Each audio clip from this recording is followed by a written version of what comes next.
Marlène et Jean-Claude te présentent pour 2026 la série qui s'intitule « Voici, il vient ». Merci pour ta fidélité et que l'Éternel continue de t'éclairer tandis que tu découvres la vérité. Merci d'être encore là afin de continuer l'étude de la parole de Dieu. En vérité, depuis que nous avons débuté cette série, rappelle-toi, la série s'intitule « Voici, il vient ». Il, c'est Jésus de Nazareth.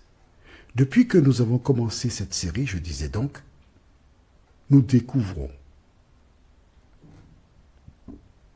des éléments que nous ignorions. Aujourd'hui, le thème, c'est le vrai secours. Il existe différents secours sur terre, mais le vrai secours, c'est celui dont nous avons besoin. Ce thème, le vrai secours, nous l'étudierons dans le livre de Psaume chapitre 124. Psaume chapitre 124. Avant de l'aborder, recherchons la présence du Saint-Esprit.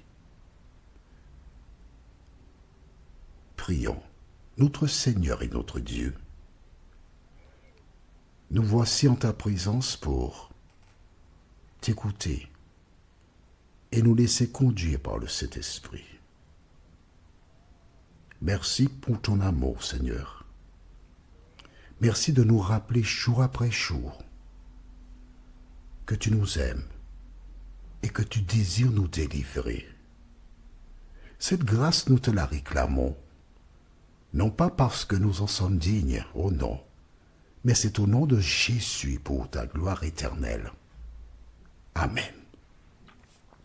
Pour bien comprendre le thème de ce jour, allons au livre de Psaume chapitre 119, tout près, et nous lirons le début du verset 176.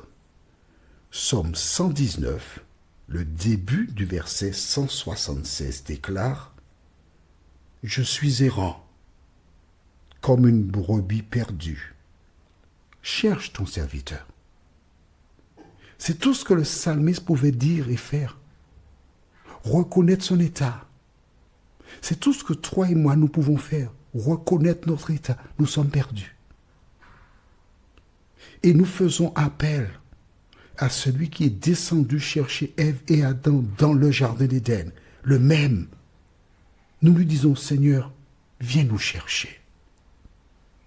Le psaume 120, le premier verset, la première ligne, dit quoi?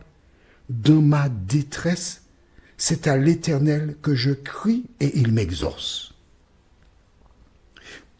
La fin du chapitre 119 dit « Viens nous chercher ».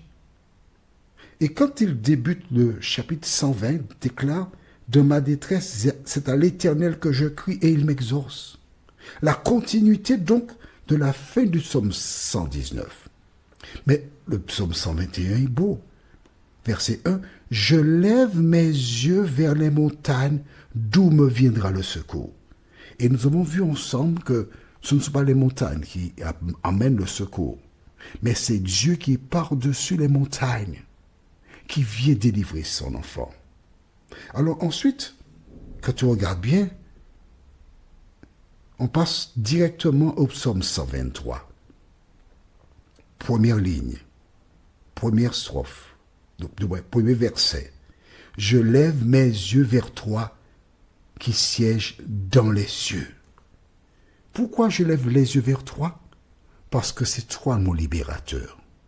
C'est toi mon sauveur.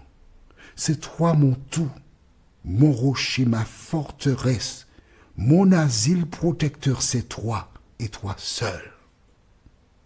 Alors nous arrivons maintenant au psaume 124, celui du jour. Qu'est-ce que c'est?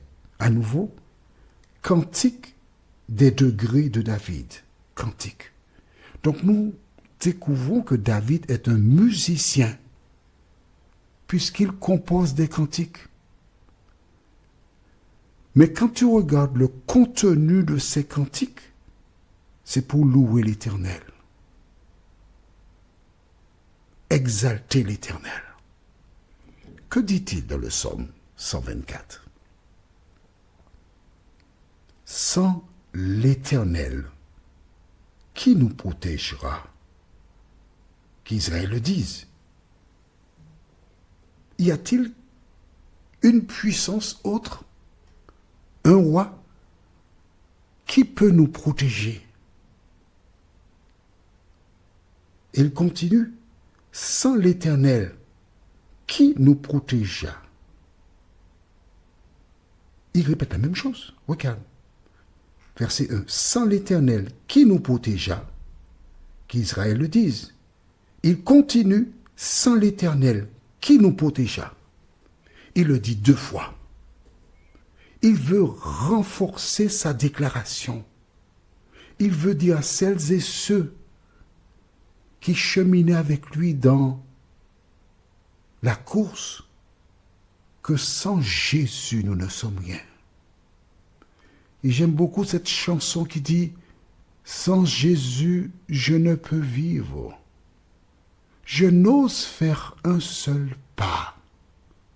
C'est lui seul que je veux suivre, pour lui seul vivre ici-bas. » Ici-bas, sur cette terre, si nous n'avons pas Jésus, comment sommes-nous? Rappelle-toi, nous avons vu cela dans 1 Timothée 5, verset 6.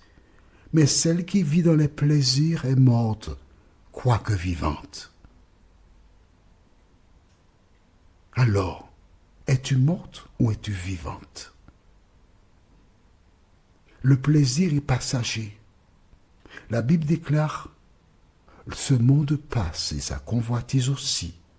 Mais celui qui fait la volonté de Dieu demeure éternellement. Et la parole de Dieu, la Bible que tu as en main, elle est là pour t'aider justement à faire la volonté de Dieu. Mais l'ennemi ne veut pas que tu fasses la volonté de Dieu. L'ennemi veut te conserver dans le péché. Il veut te conserver loin de Dieu. Il veut t'empêcher d'avoir la couronne que Jésus a déjà préparée pour toi. Lisons la suite de ce psaume 124. Quand les hommes s'élevèrent contre nous, ils nous auraient engloutis tout vivants. Quand leur colère s'enflamme contre nous, alors les eaux nous auraient submergés. Les torrents auraient passé sur notre âme ou sur notre personne. Oh, okay, oui, d'accord. Arrêtons-nous ici un instant. Les torrents auraient passé sur notre âme. Âme, c'est quoi? Dis-moi. Tu veux que je reprenne un peu plus haut? D'accord. Je te dis que nous ne sommes pas en train de prêcher, nous sommes en train d'enseigner. Il y a une différence. Enseigner, c'est expliquer pour que la personne comprenne. Alors, je lis à partir du verset 2. Sans l'Éternel qui nous protégea. Quand les hommes s'élevèrent contre nous, donc ça c'est une personne, hein? D'accord? Ils nous auraient engloutis tout vivants. Quand leur colère s'enflamma contre nous, alors les eaux nous auraient submergés. C'est toujours une personne, des personnes. Les torrents auraient passé sur notre âme, des personnes. Donc tu penses bien que la personne, c'est une âme. Elle n'a pas une âme en elle, c'est une personne. Parce que l'eau serait passée sur les personnes, pas sur quelque chose qui est dans l'homme. Est-ce que c'est clair pour toi? Alors aurait passé sur notre âme les flots impétueux. Les flots, c'est quoi? C'est la mer.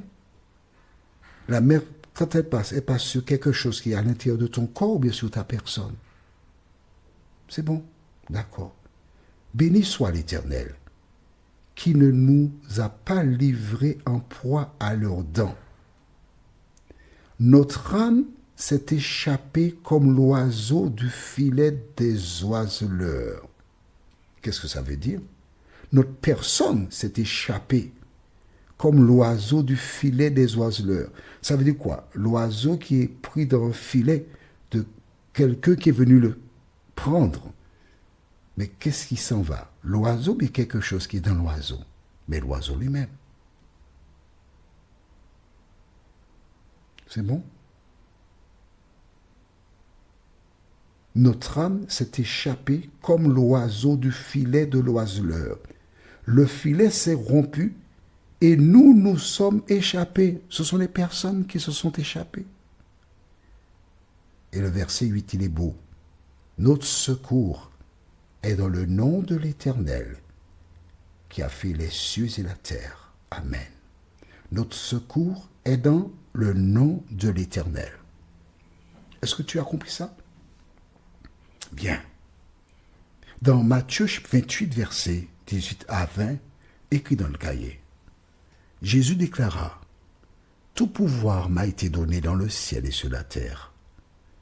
Allez, faites de toutes les nations des disciples, les baptisant au nom du Père, du Fils et du Saint-Esprit, et enseignez-leur à observer tout ce que je vous ai prescrit. » Tu vois que Jésus n'a fait que suivre ce qui était déjà écrit dans les Écritures, puisqu'il dit quoi, verset 8 ? Notre secours est dans le nom de l'Éternel, qui a fait les cieux et la terre. Et baptisez-les au nom du Père, du Fils et du Saint-Esprit, les trois. Notre prochain thème, la sécurité inébranlable.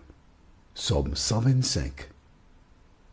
La sécurité inébranlable dans Psaume 125. Prions. Notre Seigneur et notre Dieu, merci pour la parole.